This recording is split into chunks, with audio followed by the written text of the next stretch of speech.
Hello there and welcome to another episode of World of Tanks with Ngani Titan. We're here on Redshire Encounter and I'm in the IS-3.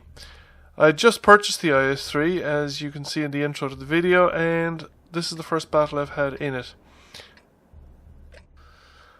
I must say I've had a few battles since and I'm really enjoying this tank. It is certainly the easiest tank to play that I think I've ever played stock.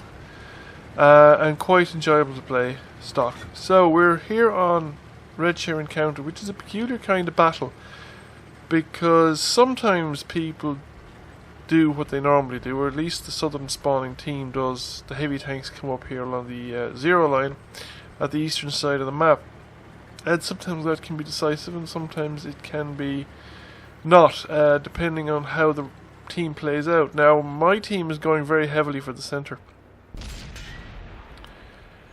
and sometimes that doesn't work out. If the enemy team suck them into a battle around the cap circle, the northern team is going to lose in a push to the centre because the enemy team can dominate the cap circle from both the south and the west. However, if the enemy team try a breakout battle from the south past the cap centre, they tend to lose. I've come up here on the ridge line because if the enemy make an early grab for this ridge line, I think they're in a very strong position for the game. But they don't seem to be here.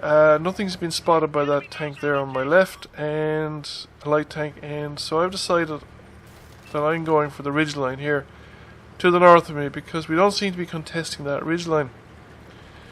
And I think it's very important to contest that ridgeline early in an encounter mode because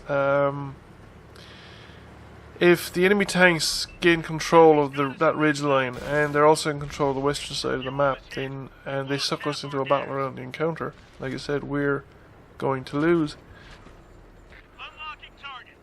On the other hand, I had no real better reason for doing it either than just a kind of a good feeling that this is something that needed to be done. I haven't been playing that well lately. Well, I also haven't had good playing conditions. Internet's been pretty bad lately as well. But anyway, this is one of the better games, and so initially I decided I'm just peeking out of the ridge, and it's just as well that this is a very strongly armoured tank because I take quite a lot of fire before I get my tracks up and running here. So let's not peek out over the ridge, that particular location again. So I'm looking around for other targets.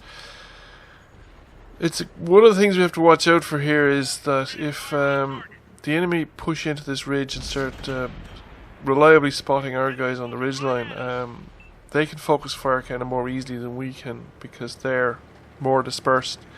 So we have a KV-85 pushing in, which is the kind of thing that I was worried about. We need to get rid of tanks. Don't allow them to control this valley and start contesting the ridge beside me. Then the cluster of tanks that we have huddled there behind the ridge here on my right become vulnerable to fire from the more distant tanks that they can't spot, that they don't see, because they're not in a position to spot them and they're being spotted from tanks pushing the ridge line here. It would be a more dangerous position along the ridge line there if artillery was in play, because obviously once they're spotted, artillery would have a very large cluster of tanks and a very good chance of hitting something even if they miss the tank that they're aiming for. However, we're pulling ahead quite nicely. So here we have a shot example, like, you know, we just it hits on target, but we had to give it plenty of time for the aim to settle. Make sure that the servo reticle is also on target as well as the what we see on the client side. So I think we've managed to clear the western side of the map. We're now pushing into the southern ridge. So now we're the ones with the initiative. We have an excess of tanks, we have the initiative, we have the spots down deep into the southern side of the map. And those tanks in the western side of the map now are, instead of an advantage to their team providing flanking fire, they're now a liability, because they're isolated from other elements of the team and there's nobody contesting the central ridge. So the spawn area is full. The last tank destroyer down there. We're 7 tanks up. And it's pretty much game over, so it's just a question of mopping up. I probably spent too much time focused on that VK4502A, which I didn't have much chance of penetrating in this range. I should have been just using the rocks to cover up and push in close. But not that it matters really. It would just give me maybe an extra damage ribbon or two. Because it means if I got close enough, I might be able to penetrate or get shots into the side of the turret, or the cheeks of the turret that would actually hit. At 300-400 meters with Russian heavy tanks, the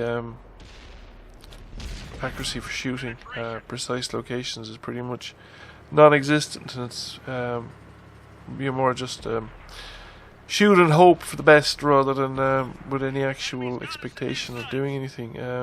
This is kind of the thing that you need to be doing at Russian tanks, where you can actually, you're close enough to see what you're doing. So that's it, game over. Quite a simple victory at the end of the day. We didn't lose too many tanks, and how do we do with a stock tank first time out? Well, 2,657 damage, blocked nearly 2k damage. I think it was pretty good. We picked up a 3rd class mastery in a steel wall. So, like I said, I really like this tank. I think it's a real fun tank to play. We came 3rd by experience.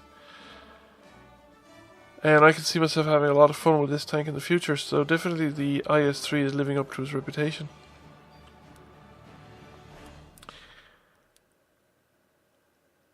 So, thank you for watching. I hope you enjoyed the video, and we'll catch you again soon.